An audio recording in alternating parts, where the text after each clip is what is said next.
தமிழ்நாட்டுல எல்லாமே சேஞ்ச் ஆயிடுச்சு. உங்க நகையையும் சேஞ்ச் பண்ணுங்க. உங்க பழைய நகைக்கு கிராமுக்கு 150 ரூபாய் கூடுதலா வாங்கி புது நகை எடுத்துக்கோங்க. அதே கம்மி சேதாரம் தான் உங்க லலிதால மட்டும்தான். ஆச்சி மசாலா, எந்த சமையலும் ருசி தேடும் ரகசியம் 20 ரூபாய். ஹாலிடேஸ்னாலே அது நம்ம GT Holidays தான். GT Holidays, South India's #1 travel brand. You know you are special when you're with GT Holidays. திமுக கூட்டணியிலிருந்து நாங்கள் வெளியேறுகிறோம் அப்படின்னு அஃபீஷியலாக IUML இன்னைக்கு ஒரு அறிவிப்பை வெளியிட்டிருக்கு. அந்த செய்தியாளர் சந்திப்பு கூட சர்ச்சைக்குரிய ஒன்றா மாறி இருக்குது. அது சண்டை போட்ட விஷயங்கள்லாம் பார்த்தோம். அது மாதிரி மதிமுகவும் அடுத்து அதுதான் உயர்நிலைக்குழு பொதுக்குழுலாம் கூட்ட போகுது. அடுத்த விக்கெட்டுங்கிறது மதிமுகவாக இருக்கும். அப்போ திமுகவில் எஞ்சி இருக்கக்கூடிய கட்சிகள் 2-3 கட்சிகள் தான். அப்போ திமுக எப்படி இதை கையாள போகிறது அப்படிங்கிற ஒரு பெரிய கேள்வி எழுந்திருக்கு. அது குறித்து பேசலாம்.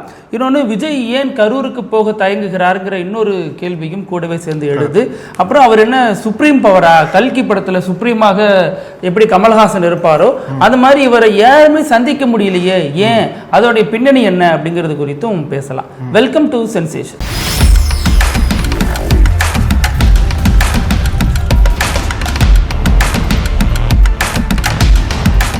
வணக்கம் பிருத்திவி. வணக்கம் அழகு. நீங்கள் சொன்னது போல தான் டெய்லி ஒவ்வொரு விக்கெட்டை வந்து திமுக இழந்துட்டு இருக்காங்க.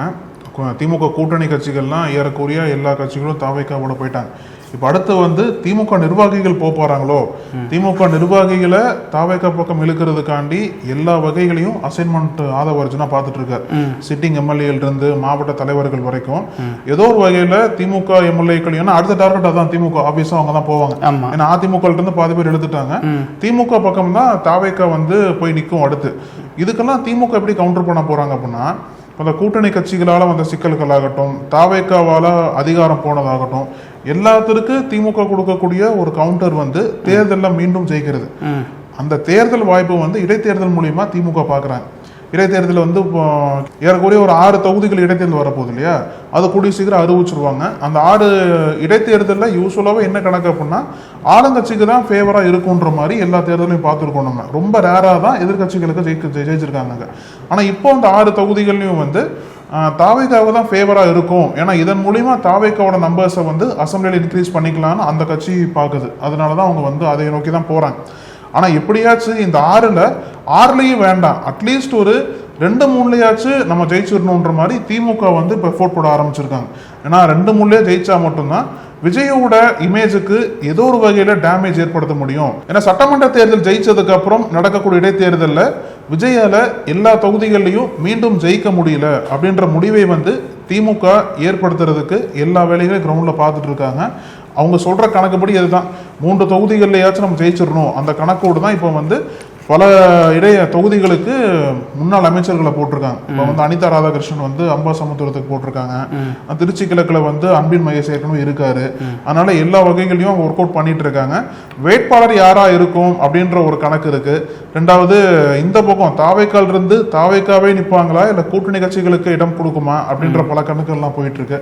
அதனால இடைத்தேர்தல் என்பது இன்னுமே ரொம்ப ஸ்ட்ராங்கா, இன்னும் ஒரு பெரிய ஒரு சட்டமன்ற தேர்தல் அளவுக்கு போட்டியாக தான் இருக்கும்னு எடுத்துக்கலாம். ஆமா, இதுல நீங்க பாத்தீங்கன்னா இடைத்தேர்தலில் வென்றதே இல்லையா எதிர்கட்சிகள் அப்படின்னா வென்றிருக்காங்க. 2019 கூட 22 தொகுதிகளில் போட்டிக்கிட்டாங்க இல்லையா. அதுல பல இடங்கள்ல, குறிப்பா 9 இடங்கள்ல தான் எடப்பாடியால வெற்றி பெற முடிஞ்சிச்சு. மீதி 13 இடங்கள் திமுக வெற்றி பெற்றுச்சு 2019. இது மிகப்பெரிய அளவுல முக்கியத்துவம் வாய்ந்த ஒரு தேர்தலாக பார்க்கப்பட்டுச்சு. அதற்கு அடுத்து திமுக தான் ஆட்சியை பிடிச்சிச்சு. ஆனா அந்த தேர்தலில் எடப்பாடியால 9 மட்டும்தான் வெற்றி பெற முடிஞ்சு. இத்தனைக்கும் அப்பதான் அவர் வந்து முதல்வராக ஆகியிருந்தார். அப்ப அந்த டைம்லிருந்து பல விஷயங்கள் முன்ன பின்ன மாறி தான் நடக்குதுன்னு வச்சுங்களேன். அதற்கப்புறம் நடைபெற்ற இடைத்தேர்தல்களில் பட்டியல் அடைச்சு வைக்கிறாங்க, தங்கம் தராங்க, மோதிரம் தராங்க அப்படின்னு ஒவ்வொரு இடைத்தேர்தலும் ஒரு சர்ச்சைக்குரிய தேர்தலாக மாறும். அப்புறம் அடுத்து நடந்த இடைத்தேர்தலில் அதிமுக புறக்கணிச்சிச்சு. ஈரோடா இருக்கலாம், அப்புறம் இன்னொரு தேர்தலாக இருக்கலாம், எல்லாத்தையும் அதிமுக புறக்கணித்தது. அந்த கேப்பில் நம்ம உள்ள வந்துடலான்னு நாம் தமிழர் மிக கடுமையாக பெரியாரை விமர்சனம் பண்ணியிருந்தாங்க. அப்பவும் அவங்களுக்கு வந்து பாஜக உள்ளிட்ட சக்திகள்லாம் ஆதரவு கொடுத்துருந்தாங்க. ஆனாலும் பெரிய அளவில் அவங்களால அந்த தேர்தலில் வெற்றி பெற முடியல அப்படின்னு பார்த்தோம். அப்போ நீங்க சொல்ற மாதிரி ஆளுங்கட்சி வெற்றி பெறுவதற்கான வாய்ப்பு அதிகம். ஆனா அது மட்டுமே சட்டம் கிடையாது, அது மட்டுமே சாசனம் கிடையாது. மக்கள் மனநிலை அப்போதைக்கு எப்படி இருக்குங்கிறத அவங்க ரிஃப்ளெக்ட் பண்ணவும் தயாரா இருந்திருக்காங்க அப்படிங்கிறது கடந்த கால இது மூலமா நம்ம தெரிஞ்சுக்க முடியுது. அப்புறம் நீங்க சொன்ன மாதிரி இத்தனை ஆண்டு கால உறவு IUML வந்து முடிச்சுட்டு வெளில 60 ஆண்டு காலம் இடையில 2 முறை அதிமுகவில் போட்டிட்டு இருக்காங்க. ஆனாலும் அவர் வந்து அதை பெருசா இல்லாம மொத்தமா ஓவராலா பாக்குறப்ப இந்த 2 தேர்தல் விட்டுருங்க அப்படிங்கிற மாதிரி போயிருக்காரு. அப்போ இவங்க வந்து ஏன் இன்னைக்கு அபிஷியலா அறிவிக்கணும் அப்படின்னா இடைத்தேர்தல் குறித்து முடிவெடுக்கணும். அப்ப அன்னைக்கு வந்து கூட்டணி விட்டு வெளில போறேன்னு சொல்ல முடியாது. இப்பவே அவங்க அறிவிச்சாதான் இடைத்தேர்தல் உள்ளாட்சி தேர்தலில் எங்களுடைய நிலைப்பாடு என்ன அப்படிங்கறது நாங்க அப்போதைக்கு அறிவிப்போம் அப்படிங்கிறாங்க. இதுல என்ன பெரிய மூடு மந்திரமா இல்ல பெரிய மேஜிக்கா நம்ம தெரிஞ்சுக்கிறதுக்கு ஒன்னும் ராக்கெட் சயின்ஸா ஒன்னும் இல்ல. தாவேக்காவோட தான் கூட்டணி வைக்க போறாங்க, திமுக வரேன்னு சொல்ல போறாங்களா இல்ல தனிச்சு நிக்க போறாங்களா? வாய்ப்பே இல்லை. 2 அமைச்சரவை எப்ப கூட்டணியில வாங்கினாங்களோ அப்பவே அவங்க தாவேக்காவோட தான் போறாங்கிறது பட்டவர்த்தனமா தெரிஞ்சிருச்சு. இதை திரும்பவும் வேற மாதிரி சொல்றாரு. நாங்க ஆட்சியை காப்பாற்றணும், அதுக்கு பரிசாக அவங்க எங்களுக்கு ஒரு அமைச்சரவை கொடுத்தாங்க. இதுல என்ன தப்பு? இது வந்து நம்ம வந்து கூட்டணியா தான் பார்க்கணுமா? கூட்டணி இல்லையே அப்படிங்கிறாரு. கூட்டணி இல்லைன்னா அப்புறம் அரசுக்கு ஏன் சப்போர்ட் பண்ணுது விசிக? இன்னைய வரைக்கும் சோஃபா மாடலுக்கு விளக்கம் கொடுக்கிறது யாரு? வன்னியரசு கொடுக்கிறாரு. விஜய் இது வரைக்கும் சோஃபா மாடல் குறித்தான எந்த விமர்சனத்துக்கு வெளிப்படையான பதில் சொல்லல. அப்போ விஜயனுடைய பாலிடிக்ஸ் நீங்க பார்க்கணும். விஜய் இந்த மாதிரியான நபர்கள், நல்ல பேச தெரிந்தவர்கள், சமூகத்துல ஆழ அகலமா அரசியல் செஞ்சவங்க, இவங்க எல்லாரும் அழைச்சி நம்ம கூட வச்சுக்கிறதுனால விஜய்க்கு என்ன லாபம் அப்படின்னா, நான் பேச மாட்டேன், நீங்க பேசுங்க. இப்ப வைகோவை அழைக்கிறதன் பின்னணியில் அதுதான் இருக்கு. இப்ப திருமா மாதிரி தர்க்க ரீதியாக அரசியல பேசக்கூடிய ஆளுமைகள் அப்படிங்கிறது தமிழகத்துல ரொம்ப கம்மி. அப்ப திருமா மாதிரியான பவர்ஃபுல்லான ஒரு லீடர் நம்ம கூட இருந்தா அவரால் எல்லா விதமான அரசியலையும் மாத்தி நம்மளால ஒரு ஆர்குமெண்ட் சேர்க்க மாற்ற முடியும். ஆமா, அப்படிங்கிறது அவருடைய பெரிய நம்பிக்கையா இருக்கு. அப்ப திருமா இருந்தா வன்னியரசு இருப்பாரு, வன்னியரசு இருந்தா ஷானவாஸ் இருப்பாரு. இதெல்லாம் ஒரு லாஜிக்கலாக பேசக்கூடிய ஒரு டீம் அவங்க நம்ம கூட அவங்க இருக்கட்டும். அப்ப அது மாதிரி IUML அவர் ஒரு மதச்சார்பற்ற முகம் கிடைக்கும், நமக்கு இஸ்லாமிய ஆதரவு கிடைக்கும். திருப்பரங்குன்றத்துல நமக்கு பெரிய டேமேஜ் ஆயிடுச்சு, அது நமக்கு கிடைக்கும். அது மாதிரி மற்ற கட்சிகள், திமுக ஆதரித்த காங்கிரஸ், அவங்க வந்து தேசிய அளவில் அவங்களுக்கு ஒரு பாலிடிக்ஸ் இருக்கு. பாஜகவோட போறதுக்கு பதிலாக காங்கிரஸோட போனா நமக்கு அங்க ஒரு ஐடியா கிடைக்கும், அங்க ஒரு மைலேஜ் கிடைக்கும் அப்படின்னு இப்படி எல்லாமே ஒரு கணக்கின் அடிப்படையில் அதை தாண்டி திமுகவை தனிமைப்படுத்தணுங்கிறது இன்னொரு கணக்கு. இப்ப இது ரெண்டுமே அவங்களுக்கு ஒரே கல்ல 2 மாங்காய் மாதிரி கூடவும் வந்தாங்க, அதுவும் ஆயிடுச்சு. இதுல இன்னும் சில கேள்விகளும் இருக்கு. இப்ப வைகோ வந்து சமீபத்துல விஜயை சந்திச்சார் தலைமைச் செயலகத்துல. அப்போ அவர் சொன்னது 30 வருஷம் என்னுடைய நாடாளுமன்ற பணிகள் குறித்து நான் ஒரு புத்தகம் வெளியிடுறேன், அந்த புத்தகத்தை வெங்கையா நாயுடு வெளியிட விஜய் பெற்றுக்கொள்ள நான் கேட்டுக்கிட்டேன், விஜய் அதுக்கு ஓகே சொல்லியிருக்காரு அப்படின்னாரு. அது வைகோவுக்கு ஒரு பெரிய ஒரு புத்துணர்ச்சியை கொடுக்குது. அதனாலதான் இன்னைக்கு தலையில துண்டை கட்டிக்கிட்டு மறுபடியும் வந்து கருவேல மரங்க அகற்றுதெல்லாம் போயிடுறாரு. இவரே JCB ஓட்டுறாரு, இவரே அறுவாள் எடுத்து வெட்டுறாரு, இவரே அந்த மிஷினை வச்சு அறுக்கிறாரு. அந்த அளவுக்கு வைகோவுக்கு ஒரு உற்சாகத்தை கொடுத்துருக்குன்னா, இதற்கு நம்ம மதிமுகல ஒரு சில முக்கிய நபர்கள்ட்ட பேசணும். நம்ம பேசிருந்தோம். அப்ப அவங்க என்ன சொல்றாங்க அப்படின்னா, கூட்டணி மாற போறோம்னு சொல்லி இல்ல, அது அப்பட்டமா தெரிஞ்ச விஷயம் தான். என்னங்க 27ஆம் தேதி வித்தியாசமா என்ன சொல்லிட்டு போறாங்க? காத்து எல்லா காத்தும் பனையூர் பக்கம் தான் அடிக்குது. மதிமுக மட்டும் விதிவிலக்கா? ஆனா மதிமுக ஏன் இந்த முடிவை எடுக்குதுன்னு ஒரு கேள்வி இருக்குல்ல. அப்படி என்ன கசப்பு நடந்துருச்சு திமுக கூட உங்களுக்கு அப்படின்னு கேட்கும் பொழுது அவங்க சொல்ற விஷயம், ஏங்க கடந்த முறை தேமுதிக உள்ள வந்துச்சு 10 சீட்டு கொடுத்தாங்க, நாங்க கூடுதலா சீட்டு கேட்டோம், எங்களுக்கு தர முடியாதுன்ட்டாங்க, விருப்பம்னா இருங்க இல்லைன்னா வெளியே இருங்கிற அளவுக்கு பேசிட்டாங்க. அப்பயே வெளியில வந்திருக்கலாம். ஆனா எங்க போவீங்க? அப்ப வெளியில வந்திருந்தாரு வைகோ அப்படின்னா வைகோவால் ஒரு கூட்டணி உடைந்தது அப்படிங்கிற ஒரு பிம்பம் உருவாயிருக்கும். அது எங்களுக்கு இருக்கக்கூடிய நம்பகத்தன்மையை சிதைச்சிருக்கும். ஏற்கனவே வைகோ போற இடமெல்லாம் வெற்றி பெற மாட்டாங்கன்னு ஒரு விஷயத்தை பரப்பிட்டு இருந்தாங்க. அந்த நேரத்தில் தான் திமுகங்களோட கூட்டணி வச்சிச்சு. அப்பதான் நாங்கள் வெற்றி பெற்றோம். அதற்கப்புறம் ஒரு நல்ல ஒரு வலிமையான ஒரு கட்சியா நாங்கள் இருக்கோம். அதனால திமுக கூட்டணியில் வச்சுக்கிட்டே எங்களை அவமதிச்சிச்சு. ஒரு சில நிர்வாகிகளை இங்கிருந்து அங்க வந்து முதல்வர் முன்னிலையிலே செந்தில் பாலாஜி அழைச்சிட்டு போய் சேர்த்து வச்சாரு. அதெல்லாம் எங்களுக்கு உடன்பாடு இல்லை. ஆனால் எங்களை கேட்ட அந்த முடிவுகள் திமுக எடுக்கல. அந்த அதிருப்தி எங்களுக்கு இருந்துச்சு. அப்புறம் சீட்டு உங்களுக்கு தரல. அதனாலதான் ஆடிட்டர் அர்ஜுன் ராஜ் வந்து அன்னைக்கே சொன்னாரு, நாங்க சிரிச்சுக்கிட்டு அழுகிறோம் அப்படின்னு சொன்னாரு. அப்புறம் 4 தொகுதிகள்ல ஒரு தொகுதி வந்து சுயேட்சையா உங்க சின்னத்துல நிக்கலாம் அப்படின்னு சொல்லியிருந்தாங்க. நாங்களும் ஓகே சொல்லியிருந்தோம். அப்புறம் கடைசி நேரத்தில் நீங்க ஜெயிக்கிறதுக்கான வாய்ப்புகள்லாம் ரொம்ப கம்மி, உங்களால ஜெயிக்கவே முடியாது அப்படிங்கிற மாதிரி சொன்னதுனால எங்களுக்கு அதுவும் மனக்கசப்பு. இப்படி பல அழுத்தத்தில் இருந்த எங்களுக்கு அது இப்ப தாவேக்காங்கிறது ஒரு பெரிய ஒரு விடிவை நோக்கி திறந்து விட்ட வாசலா இருக்கு. அதனால நாங்க அதை நோக்கி நகரத்துல என்ன தப்பு? அரசியல்ல எல்லாரும் இந்த தவற பண்ணிட்டாங்க. தவறுன்னா அது தவறு கிடையாது, அரசியல் நிலைப்பாடு தான். அப்ப நாங்களும் அதை நோக்கி நகர்கிறோம் அப்படிங்கிறாங்க. நமக்கு என்னன்னா முதல்ல வைகோ தான் அதை சொன்னார். ஆமா, திமுக கூட்டணியிலிருந்து யாருமே வெளியேற மாட்டாங்கன்னு சொன்னது வைகோ. தான் இப்ப கடைசியாக வெளியேற போகிறதும் வைகோ. அப்ப இதெல்லாமே எப்படி நம்பகத்தன்மையாக இருக்குமா அப்படிங்கிற கேள்வியும் கேட்டோம். அரசியல்ல எல்லாமே தான் நியாயமானது, அந்தந்த நேரத்து நியாயம். எங்க கட்சி நாங்க வளர்க்கணும் இல்லையா? திமுக எங்களுக்கு 4 சீட்டு தான் கொடுத்துச்சு, விசிகாவுக்கு 8 கொடுத்தாங்க, கம்யூனிஸ்டுகளுக்கு 1 குறைச்சு 5 கொடுத்தாங்க, காங்கிரஸ்க்கு இன்னும் 2 கூட கொடுத்தாங்க, தேமுதிக உள்ள வந்த தேமுதிகவுக்கு 10 கொடுத்தாங்க. நாங்க இந்த கடந்த 5 ஆண்டுகள்ல எங்கேயாவது எங்களுடைய எதிர்ப்பை பதிவு பண்ணோமா? ஒரு இடத்துல கூட அரசுக்கு எதிராக பேசணுமா? விசிகாவது வேங்க வயல்ல பேசுனுச்சு, இப்ப காங்கிரஸ் சில இடங்கள்ல போராட்டம் பண்ணாங்க, கடைசியா முறுக்கிட்டு பல பிரச்சனை பண்ணாங்க. எல்லோரும் ஏதோ ஒரு வகையில கம்யூனிஸ்டுகள் சாம்சங் உள்ளிட்ட பல பிரச்சனைகள்ல போராட்டத்தில் ஈடுபட்டாங்க. நாங்க எங்கேயுமே எதுவுமே பண்ணலையே அப்படின்னு சொன்னாங்க. அப்போ மதிமுக மீதான விமர்சனமே அங்கதான். ஆதரிச்சா 100% ஆதரிக்கிறது, ஒரு விமர்சனம் வைக்கிறது இல்ல, எதுவுமே பண்றது இல்லை. இப்பவும் தாவேக்கா அரசு நோக்கி எந்த விமர்சனமும் வைக்கல, சட்டம் ஒழுங்கு குறித்தான எந்த விமர்சனத்தையும் வைக்கல. மற்றபடி கட்சி நல்லா போகுது, ஆட்சி நல்லா இயங்குது அப்படிதான் சொல்றாங்க. இதுல இன்னும் ஒண்ணு என்னன்னா, நீங்க புத்தக வெளியீட்டு விழாவிலே கவனிச்சீங்கன்னா வைகோவனுடைய பவர் என்ன அப்படிங்கிறது தெரியும். வெங்கையா நாயுடுவை அழைத்து, முன்னாள் துணை குடியரசுத் தலைவரை அழைத்து முதல்வர் கையில அந்த புத்தகத்தை கொடுக்கிறது. அப்போ இவருடைய லாபியை நீங்க பார்க்கணும். வைகோவை பொறுத்த வரைக்கும் இவருடைய பேச்சு கேட்டு நான் இன்ஸ்பயர் ஆன அப்படின்னு முன்னாள் பிரதமர் மோடியே சொல்லியிருக்காரு. அப்போ இவருக்கு வடக்குல ஒரு செல்வாக்கு இருக்கு. எம்பியாக இருந்து தொடர்ந்து ஆற்றிய உரைகளின் மூலமும் வாஜ்பாயோட இருந்த நல்ல நெருக்கத்தின் மூலமும் அவருக்கு அங்க சைட்ல ஒரு பெரிய செல்வாக்கு இருக்கு. அப்போ அப்படிப்பட்ட வைகோவை டெல்லியினுடைய தமிழக அரசினுடைய சிறப்பு பிரதிநிதியாக போடுவதன் மூலம் அதுதான் வாய்ப்பு இருக்கிற மாதிரி சொல்றாங்க. அதுதான் சொல்றாங்க, அதான் நிக்க போகுது. எம்பி சீட்டு கொடுக்க மாட்டேங்கன்னு சொல்லிட்டீங்க.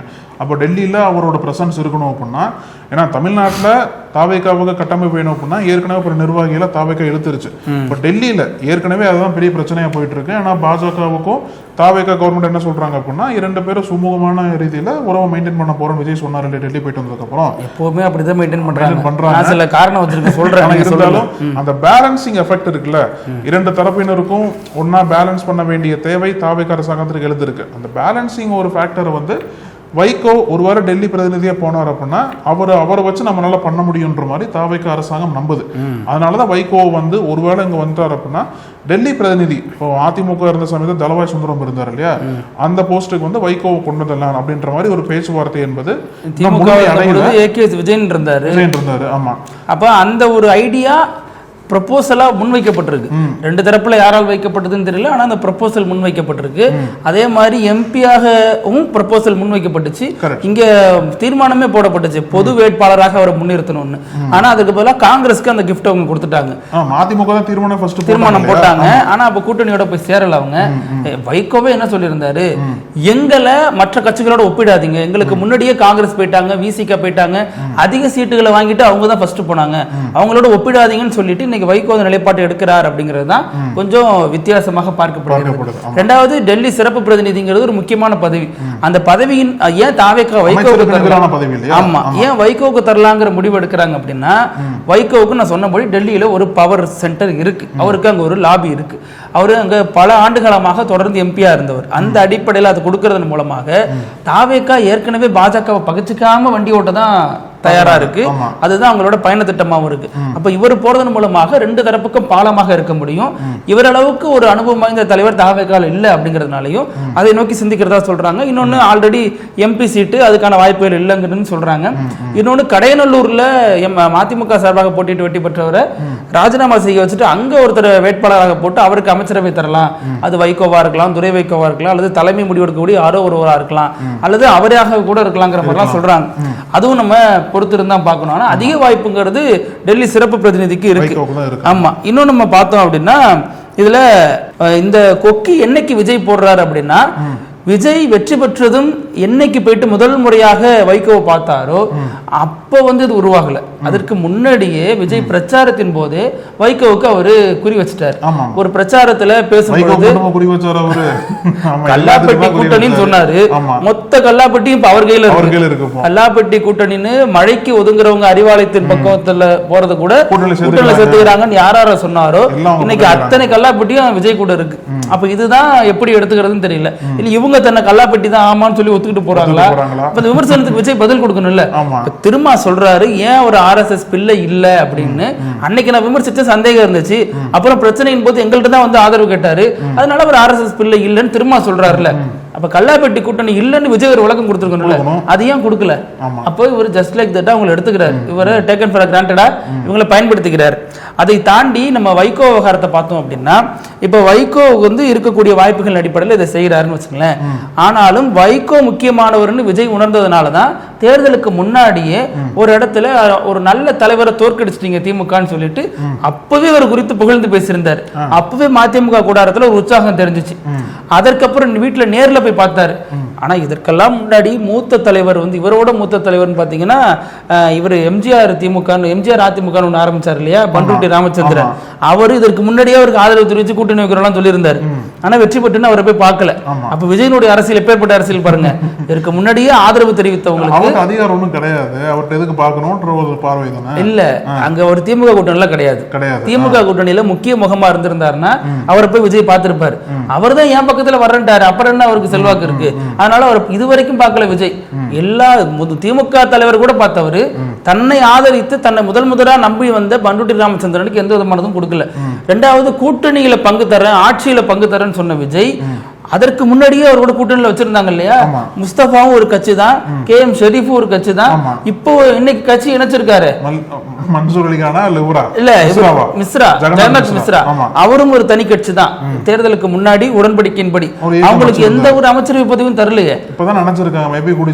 இல்ல 3 பேருக்கும் கூட்டணி கட்சிங்கிற முறையில தரேன்னு சொல்லியிருந்தாருல. அப்ப இவர் யாருக்கு தராருன்னா திமுக கூட்டணியில இருந்தா மட்டும்தான் அமைச்சர்கள் இடம் தர்றாரு. அதுதான் கூட்டணி. அப்ப இது எல்லாமே ஒரு கணக்கு வழக்கு அடிப்படையில தான் இருக்கு. இவங்க கூட்டணியா இருந்தாலும் தாவைக்கா வச்சிருந்தா நின்னு போட்டி போட்டீங்க. நீங்க கூட்டணியா வரும்போது கூட்டணி தானே தர முடியும். இல்லங்க, அவங்க தாவைக்கா சின்னத்துல போட்டிட்டு இருக்காங்க. விஜய் என்ன அறிவிச்சாரு, நான் ஒரு பாம் வச்சிருக்கேன், பொலிட்டிக்கல் பாம் போட போறேன், என் கூட எலெக்ஷனுக்கு முன்னாடி யாரெல்லாம் வர்றாங்களோ எல்லாருக்கும் நான் ஆட்சியில் பங்கு தரேன்னாரு. கூட்டணியாக கட்சி அவர் கூட வச்சது இந்த 3 கட்சி வச்சாங்க. KM ஷெரீஃப், முஸ்தபா, அப்புறம் இவர் ஜெகநாத் மிஸ்ரா. இன்னும் முஸ்தபாவுக்கு எந்த விதமான இதுவும் தரப்படல. ஜெகநாத் மிஸ்ரா கட்சியவே இணைச்சுக்கிட்டாரு. KM ஷெரீஃப் அமைதியா இருக்காரு. அப்ப இவங்களுக்கு ஏன் முக்கியத்துவம் தரல? ஏன்னா இவங்க திமுக கூட்டணியில கிடையாது. ஏன் பண்ருட்டி ராமச்சந்திரன் முக்கியத்துவம் தரல? அவரு திமுக கூட்டணியில கிடையாது. ஏன் வைகோக்கு முக்கியத்துவம் தராருன்னா திமுக கூட்டணியில இருக்காரு. ஏன் திருமாவுக்கு முக்கியத்துவம் அளிக்கப்படுது? திமுக கூட்டணியில இருந்தாரு. கம்யூனிஸ்டுகள் ஆதரிக்கிறாங்க. இப்படி பல கணக்குகளை போட்டுதான் விஜய் ரொம்பவே சாமர்த்தியமா இத்தனை ஆண்டு காலம் நாங்க பெரிய அரசியல் கட்சிகள் மார்த்தட்டிக்கிட்டு இருந்த திமுக அதிமுகவை ரொம்பவே டெக்னிக்கலா வீழ்த்தி இருக்காரு இந்த எலெக்ஷனை பொறுத்த வரைக்கும்ங்கிறது தான் நம்மளுடைய அசஸா இருக்கு. ஆமா, நீங்க சொல்றது வேலிடான பாயிண்ட் தான். அப்ப திமுக கூட்டணி ஒரு பக்கம் ஃபுல்லா உடைச்சு விட்டாச்சு. அப்போ இந்த திமுக கட்சியில இருந்து ஆட்களை உருவாக்கக்கூடிய அசைன்மெண்ட்டை தொடங்கிடுவாங்க. ஆமா, இப்ப அடுத்த கட்டம் இடைத்தேர்தல் வரும். அதெல்லாம் வந்து எப்படி தாவேக்காவுக்கு ஒரு அட்வான்டேஜா மாறும் அப்படின்றத பார்க்கலாம். நம்ம அழகு இதுல நீங்க தொடக்கத்துல சொன்னீங்க, நீங்க சொல்லுங்க நினைச்சேன். நம்ம இதழ் கூட வந்திருக்கு இந்த முறை வந்து 50 கோடி அளவுக்கு பேரம் பேசப்படுகிறது. திமுக 50 கோடின்றது ரொம்ப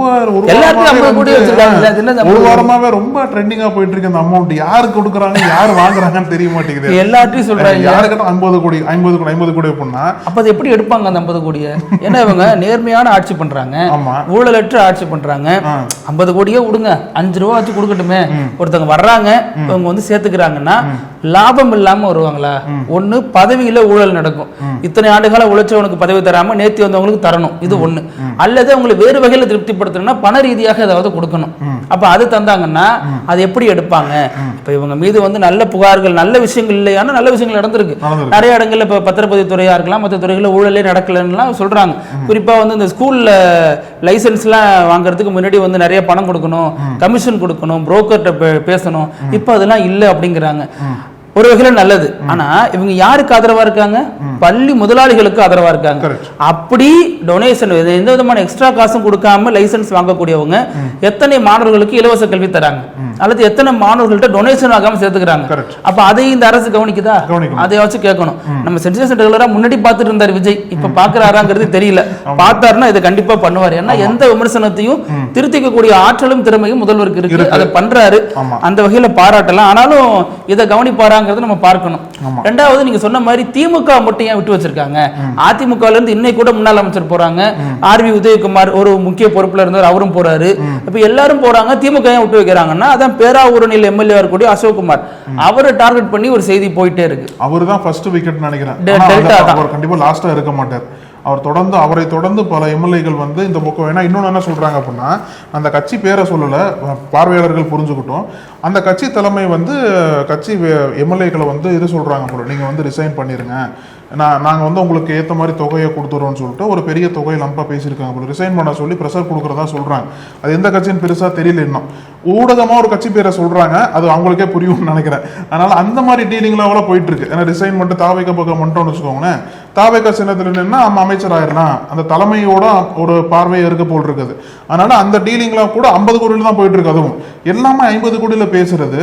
அப்போ யாரு தான் 50 கோடியை கொடுக்குறாங்க, யாரு தான் வாங்குறாங்க, எதற்காக கொடுக்கப்படுது அப்படின்ற ஒரு பார்வை. அதுவும் இவ்வளோ சீக்கிரம் வந்து ஒரு 40 நாள் தான் ஆச்சு அந்த ஆட்சி மாற்றம் வந்து, அதுக்குள்ள இவ்வளோ சீக்கிரமா பேரங்கள்லாம் வந்து பிஹைண்ட் த ஸ்கிரீன்ஸ் இவ்வளோ வேகமாக நடக்கிறது என்பது இது எப்படி நம்ம தமிழ்நாட்டுக்கு நல்லதாக இருக்கும் அப்படின்ற ஒரு கேள்வி தான் கேட்க தோணுது. இதில் நீங்கள் சொன்ன இந்த பேராவூருடைய எம்எல்ஏ அசோக் குமார் இருக்கார் இல்லையா, அவர்கிட்ட நம்ம தொடர்பு கொண்டு பேசணும். இந்த மாதிரி சொல்றாங்களே இது உண்மையா அப்படின்னு கேட்கும் பொழுது அவர் தரப்புல சொல்றாரு, நான் அடிப்படையில் தன்மான உணர்வு மிக்கவன், திமுக மீது அளப்பரிய கொள்கை பற்று உள்ளவன், நான் அந்த மாதிரி ஒரு முடிவை எடுக்கவே இல்லை, எனக்கு பண கஷ்டம் இருக்கிறதெல்லாம் உண்மைதான், என்னுடைய உறவுக்காரர் தான் தாவேக்காரனுடைய கொறடாவா இருக்கிறாருங்கிறது உண்மைதான், ஆனா அவர் ஒன்றும் அவ்வளோ நெருங்கிய உறவுக்காரர்லாம் கிடையாது, நானே சமீபத்தில் இப்பதான் பார்த்தேன், அதனால அவர் மூலமாக என்ன தாவேக்கால் எடுக்க வேலைகள் நடக்குதுன்னு சொல்றதும் ஒரு சுத்த ஹம்பக்கான விஷயம் தான், அது உண்மையெல்லாம் கிடையாது, நான் போறதும் கிடையாதுன்னு இப்போதைக்கு அவர் சொல்லியிருக்காரு.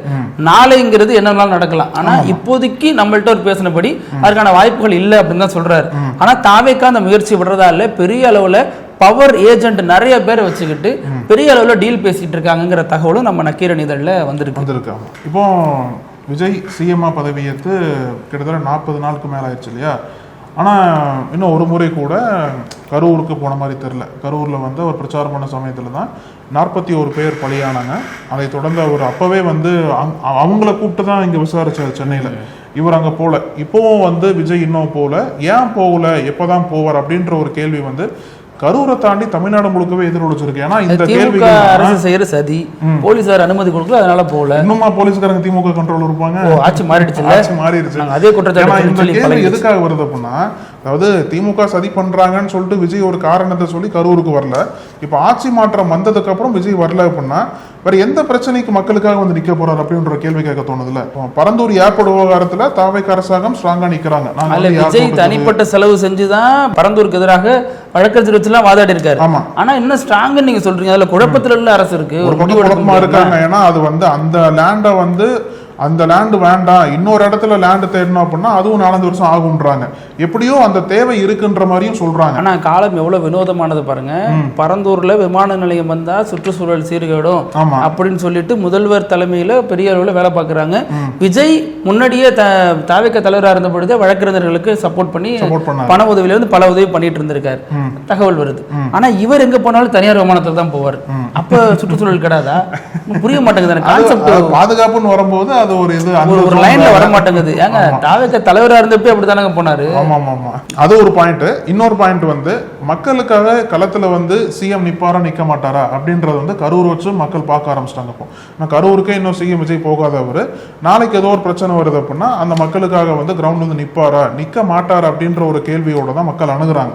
ஏன்னா நம்ம பேசணும் இல்லையா, அந்த சுப்ரீம் பவர் நீங்க கூட சொன்னீங்களே, அந்த கல்கி படத்துல யாஸ்கின் அப்படின்ற ஒரு கேரக்டர், கமலோட கேரக்டர் சொல்லுவாங்க இல்லையா, அவர் வந்து யாரும் பார்க்க முடியாது, அவரா நினைச்சதான் பார்க்க முடியும். அந்த மாதிரி தான் இவரு இருக்காரோ. ஏன்னா மாற்று கட்சி தலைவர்கள்லாம் வந்து தாவேக்கால சேர்றாங்க, கட்சி தலைவராக இருக்கிற வரைக்கும் விஜய் வரவேற்றாரு. ஆட்சிக்கு வந்ததுக்கு அப்புறம் பல நபர்கள் வந்தாங்க, குறிப்பா கடம்பூர் ராஜு, உடுமலை ராதாகிருஷ்ணன், அப்புறம் வந்து இப்போ இவங்கெல்லாம் அதிமுக இருந்து பல பேர் தொடர்ந்து வராங்க இல்லையா. இன்னைக்கு கூட இவர் கம்யூனிஸ்ட் தலைவர் மகேந்திரன் வந்தாரு. அப்போல்லாம் கூட அவங்கெல்லாம் விஜயை பார்த்து தாவேக்கால சேரல, புஷியானதை பார்க்குறாங்க, ஆதவர்ஜனாவை பார்க்குறாங்க. அப்போல்லாம் ஏன் விஜய் வந்து தன்னிச்சையா வெளியில வந்து அவங்களை வரவேற்க மாட்டார் அப்படின்ற ஒரு கேள்வியோட தான் ஒருவேளை சுப்ரீம் பவரா தன்னை வந்து ப்ரொஜெக்ட் பண்ண ஆரம்பிச்சிட்டாரா, அதை வந்து ஏதோ ஒரு வகையில சுத்தி இருக்க தலைவர்கள்லாம் அதை மெயின்டைன் பண்றதுக்காக தான் இந்த மாதிரி ஒரு நரேட்டிவ் வந்து செட் பண்றாங்களோ அப்படின்ற கேள்விகள்லாம் பலமா எழுந்திருக்கு. இதெல்லாம் தெரிஞ்சுதானே பனையூர் வாசல்ல முண்டி அடிக்கிறாங்க போய் சேர்றதுக்கு. ஆமா, அப்ப அவங்களுக்கு அது முக்கியம் இல்ல, ஃபர்ஸ்ட் டே ஃபர்ஸ்ட் ஷோ பாக்குற மாதிரி தான் அவங்களுக்கு அது முக்கியம் இல்ல. விஜய் கட்சியில இருக்கணும், அதன் மூலமாக ஏதோ ஒரு ஒரு அனுகூலத்தை அடையணும். அதுதான் அவங்களுடைய நோக்கமா இருக்கு. ரெண்டாவது நம்ம பார்த்தோம் அப்படின்னா முன்னாள் முதல்வர் ஜெயலலிதா இதே மாதிரியான டெக்னிக் தான் ஃபாலோ பண்ணாங்க. அவ்வளவு எளிதில் வெளியில காட்சி தர மாட்டாங்க, அவ்வளவு எளிதாக ஊடகங்களுக்கு பேட்டி தர மாட்டாங்க. ஆனா அவங்களே கூட கட்சியில யார் வந்து முக்கிய முகம் யார் வந்து சேர்ந்தாலும் அவங்க வந்து ஒரு உறுப்பினர் கார்டை கொடுத்து போட்டோ எடுத்துப்பாங்க. அது யாரா இருந்தாலும் வந்து எடுத்துப்பாங்க. நாஞ்சல் சம்பத் போன போய் எடுத்துக்கிட்டாங்க. எந்த கட்சியில இருந்து ஒரு நிர்வாகி வராரு அப்படின்னாலும் அதை போட்டோ எடுத்துப்பாங்க. அந்த அளவிலாவது அவங்க இருந்தாங்க. இவர் அதுவும் பண்ண மாட்டேங்கிறாரு அப்படிங்கிறது தான் பெரிய ஒரு விமர்சனத்துக்கு வழிவகுத்திருக்கு. ஆமா, இதுல ரெண்டாவது நம்ம பார்த்தோம் அப்படின்னா நம்ம இன்னமும் இந்த பாஜக தாவேகா உறவு அப்படிங்கிறது இன்னும் பேசு பொருளாகவே இருக்கு. எப்பயிலேருந்து பேசு பொருளா இருக்கு அப்படின்னா விஜய்க்கு ஒய் பிரிவு பாதுகாப்பு கொடுத்தாங்க. சம்பந்தமே இல்லாம ஏன் கொடுக்குறாங்க? அண்ணாமலைக்கு கொடுக்குறாங்கன்னா ஓகே, கட்சிக்காரரு கட்சி தலைவராக இருந்தாரு, அவருக்குமே எந்த த்ரெட்டனிங் இல்லை, அவரே சொன்னாரு கொடுத்தாங்க. விஜய்க்கு என்ன த்ரெட்டனிங் வந்துன்னு எந்த விளக்கமும் இன்ன வரைக்கும் தரப்படலை. ஆனா ஒய் பிரிவு பாதுகாப்பு தரப்படுது. திருமாவளவனுக்கு ஒய் பிரிவு பாதுகாப்பு தரப்படலை, சீமானுக்கு தரப்படலை. இவங்கெல்லாம் கடுமையாக பேசி திருமாவளவன்லாம் சனாதனத்துக்கு எதிராக பேசினவர், அவருக்கெல்லாம் எதுவுமே இந்த மாதிரி பாதுகாப்பு தரப்படலை. சீமானுக்கு தரப்படலை, வேல்முருகனுக்கு தரப்படலை, அடுத்தடுத்த கட்சி தலைவர்கள் யாருக்குமே தரப்படாம விஜய்க்கு ஏன் வந்த உடனே தரப்பட்டுச்சு? அப்போ பாஜகவோட ஏதோ ஒரு தொடர்புல இருக்காரு அப்படின்னு விமர்சனம் அப்பயே வந்துச்சு. அதற்கடுத்து ஒரு புதிய கட்சி தொடங்கி அவங்க சின்னம் கேட்கிறாங்க அப்படின்னா 234க்கு ஒரே சின்னம் தந்தாங்களே, அது எப்படி சாத்தியமானுச்சுன்னு அப்பவும் ஒரு விமர்சனம் எழுந்துச்சு. அதுவும் சர்ச்சைக்குரிய வகையில தான் பேசப்பட்டுச்சு. அதற்கடுத்து கரூர் விவகாரத்துல பெரிய அளவுல சிபிஐ விஜயை டைட் பண்ணல, அல்லது விஜய் இந்த கரூர் விவகாரத்துக்கு போயிட்டு வந்த அப்புறம் பாஜகனுடைய சாஃப்ட் சப்போர்ட்டரா மாறிட்டாரு அப்படிங்கிற விமர்சனமும் இருந்துச்சு. இன்னைக்கு சிபிஐ இந்த வழக்கை விசாரிக்க தொடங்கி இருக்கு. ஆனா ஒரு 10 போலீஸ்காரங்களை விசாரிச்சு அதோட அப்படி நின்னுட்டாங்க. அடுத்த கட்ட விசாரணை வேகப்படுத்துறது. ஒரு தீபா பொங்கலுக்கு வரேன்னு சொல்லிட்டு வந்தார் இல்லையா, அதுக்கப்புறம் இன்னும் போகவே இல்லை. கொடுக்கவே இல்லை, அவங்களும் கொடுக்கல, இவரும் போகல. அப்ப அந்த வழக்கு என்னாச்சு? அந்த 41 பேரோட நிலைமை என்னாச்சு? நான் வெற்றி பெற்றா தெரு தெருவா வருவேன், கிராமமா வருவேன் சொன்ன விஜய் கரூருக்கு கூட ஏன் என்ன போகாம இருக்காரு அப்படிங்கிறது ஒரு கேள்விதான். சரி, அதுதான் இல்ல பாஜகவை கடுமையா விமர்சிக்கிறாரா எதிர்க்கிறாரா அப்படின்னு பார்த்தா அதுவும் இல்லை. இவங்களை வந்து தேசிய கீதம் 2 தடவை பாட முடியுது, தமிழ்தாய் வாழ்த்து 1 தடவை பாட முடியுது. அப்ப அதுலயும் வந்து என்ன சிக்கல், என்ன பிரச்சனை, ஏன் இவ்வளவு இறங்கி போகணும் அப்படிங்கிற ஒரு கேள்வியும் மக்கள் மனசுல இப்ப எழ தொடங்கி இருக்கு. அதுவும் இனி வரும் காலங்களில் எதிரொலிக்கவும் தொடங்கும். ஆமா, தேசிய அளவுல பாத்தீங்க அப்படின்னா இந்த காக்ரோச் ஜனதா பார்ட்டி இருக்காங்கல்ல, அவங்க பல நகரங்களில் வந்து போராட்டத்தை முன்னெடுத்து பண்றாங்க. அதற்கு காரணமா முக்கியமான காரணம் வந்து அந்த நீட் வினாத்தாள் கசிவு தான். அதை தொடர்ந்து தர்மேந்திர பிரதான் கல்வி அமைச்சர் இருக்கார் இல்லையா, அவர்லாம் பதவி விலகணும்னு சொல்லிட்டு பல போராட்டங்கள்லாம் பண்ணிட்டு இருக்காங்க. ஏன்னா அந்த அளவுக்கு வந்து மீண்டும் நீட் என்பது தேசிய அளவில் ஒரு பெரிய சிக்கலை பெரிய பிரச்சனையை மாணவர்களுக்கு ஏற்படுத்தி இருக்கு இல்லையா. இப்போ எப்படிலாம் கொஸ்டின் மார்க் கொண்டு போறாங்க பாருங்க. இந்தியன் ஏர்ஃபோர்ஸ் ஹெலிகாப்டர் இருக்குல்ல, அதுல வச்சு கொஸ்டின் மார்க் கொண்டு போறாங்க. டெலிகிராம்ல அதுக்கு பேன் பண்றாங்க கொஸ்டின் மார்க். அச்சடிக்கிற மையத்துல இருந்து தேர்வு மையம் வரைக்கும் ராணுவம் தான் கொண்டு போய் சேர்க்குது. ஆமா, அதுதான் இப்போ வந்து ஒரு வினோத செய்தியா நம்ம ஒன்று பார்க்க போறோம். இந்த இதுல பாத்தீங்கன்னா நீட்ல என்ன இருக்கு அப்படின்னா, இது காலங்காலமா நடக்கக்கூடிய ஒரு குளறுபடி தான். நான் திடீர்னு ஒரு மாணவருக்கு வந்து இந்த எக்ஸாம் சென்டர் வந்து வேற இடத்துல போடுவாங்க, இல்ல பேரு தப்பா இருக்கும், அதெல்லாம் தொடர்ந்து பாக்குறோம் இல்லையா. இப்போ வந்து என்னன்னா இந்த வந்து மறுதேர்வு ஏற்கனவே தேர்வு எழுதுனாங்க இல்லையா, அப்போதான் கொஸ்டின் பேப்பர் லீக் ஆயிருச்சு அப்படின்னு அந்த தேர்வு ஃபுல்லாக ரத்து பண்ணிட்டு மீண்டும் மறுதேர்வு வைக்கிறாங்க. அந்த மறுதேர்வு கூடியவரை நடக்க போகுது. அதுல மகாராஷ்டிராவில் இருக்கக்கூடிய ஒரு மாணவர் வந்து மறுதேர்வு எழுத போறாரு. அவருக்கு அந்த ஹால் டிக்கெட்ல வந்து எக்ஸாம் சென்டர் எங்க போட்டிருக்காங்க அப்படின்னா இந்தியாக்குள்ளேயே போடல, அபுதாபியில போட்டிருக்காங்க எக்ஸாம் சென்டர். நல்ல வேலை, எதுவும் அந்தமான் நிக்கோபார் தீவு அல்லது கடல்ல தூக்கி கொண்டு போடாம விட்டாங்க. அபுதாபின்னு சொல்லிட்டு ஹால் டிக்கெட்ல வந்திருக்கு. என்னங்கன்னா மகாராஷ்டிராவில் இருக்க நான் எதுக்கு அபுதாபியில் போய் எழுதணும்னு சொல்லிட்டு ஒரு பெரிய குழப்பம் அவங்க வீட்டுல. இது டெக்னிக்கல் கிளிச்சா நடந்திருக்குமா என்னன்னு தெரியல. ஏன்னா எப்படி டெக்னிக்கல் கிளிச்சா இருந்தாலும் சம்பந்தமே இல்லாம இந்திய மாணவருக்கு ஒரு நீட் எக்ஸாம் 2 மணி நேரம் எக்ஸாமுக்கு 2 லட்ச ரூபாய் செலவு பண்ணிட்டு போக முடியுமா அபுதாபிக்கு? பொய்யா இருந்தாலும் ஒரு நியாயம் வேணாமாங்கிற மாதிரி. அது மாதிரி இருந்தாலும் ஒரு நியாயம் வேணாமா, லாஜிக் வேணாமா? இது அந்த மாணவரோட தந்தை வந்து உடனடியா கவர்மெண்டோட பார்வைக்கு எடுத்துட்டு போயிருக்காரு. நீட் தேர்வு நடத்தக்கூடிய தேர்வு முகமையும் வந்து கூடிய சீக்கிரம் வந்து நாங்கள் மாற்றி தரோம்னு சொல்லிட்டு சொல்லியிருக்காங்க. இதை முன்கூட்டியே பார்க்க வேண்டிய சில பிரச்சனைகள், அதை பார்க்காம விட போய் தான் இந்த அளவுக்கு தீவிரமாக போயிட்டு இருக்கு. இப்போ நினைச்சு பாருங்க, இப்போ பல மாணவர்கள் வந்து எழுதுறதுக்கு ரெடி ஆகிட்டு இருப்பாங்க. அப்போ எவ்வளோ பிரச்சனைகள் அவங்க எதிர்கொள்வாங்க. முன்னாடியே வந்து பல இடங்கள்ல மாற்றி போட்டதுனால தான் பசங்க மட்டும் இல்லாம அவங்களோட பெற்றோரே பல துன்பத்துக்கு ஆளானாங்க. இதனாலதான் தமிழகம் வந்து நீட்டை எதிர்க்குது. நீங்க நீட் எக்ஸாம் எழுத வரவங்க ஜடைக்குள்ள பிட்டு வச்சிருப்பாங்க, ட்ரெஸ்ஸுக்குள்ள பிட்டு வச்சிருப்பாங்க, தாலியில பிட்டு வச்சிருப்பாங்கன்னு உடைகள் முதற்கொண்டு எல்லாத்தையும் சோதிச்சு பாக்குறீங்க. அப்புறம் டெலிகிராம் மூலமாக வாட்ஸ்அப் கசின்னு சொல்லி டெலிகிராம பேன் பண்றீங்க. ஆனா லீக் பண்றதே வந்து கல்வித்துறையை சேர்ந்தவங்க தான். அதான் மிலிட்டரி கட்டுப்பாடு போனா சரியாடுன்னு அதையும் பண்றீங்க. கண்ணாடி ஆட்டோ திருப்பினா எப்படிங்க நீட் எக்ஸாம் சரியா நடக்கும்? நீங்க என்ன செய்யணுமோ அது ஒழுங்கா செய்யணும்ல. மத்திய அரசு அரசு அதனுடைய தவறை உணர்ந்து செயல்படணும். ஆனா பழிய தூக்கி டெலிகிராம் மேல போடுறது, மக்கள் மேல போடுறது, லீக் ஆயிடுச்சுன்னு சொல்றதெல்லாம் எப்படி ஏத்துக்கிறதுன்னு தெரியல. ஆமா, அது மாதிரி இந்த வினோத செய்திகள்லாம் வந்து பல மாணவர்களை பாதிச்சிருக்குன்னு தான் சொல்லணும். நம்ம இன்னைக்கும் நிறைய விஷயங்கள் குறித்து பேசணும். நம்ம தொடர்ந்து பேசலாம் பிருத்திவி. நன்றி அழகு. நன்றி பிருத்திவி. நக்கீரன் டிவிக்கு சப்ஸ்கிரைப் செய்யுங்கள். உங்கள் ஆதரவே எங்கள் பலம். ஆசிரியர்களுக்கு நண்பனாகவும் மாணவர்களுக்கு ஆசானாகவும் திகழும் தேர்வு வழிகாட்டி. ஒவ்வொரு பாடத்திற்கும் அனுபவமிக்க ஆசிரியர்களின் துல்லியமான தெளிவான விடைகள். CNC இருக்கு, தேர்வு பயம் எதற்கு? இது தீரன் பப்ளிஷிங் ஹவுஸ் விற்பனை வெளியீடு.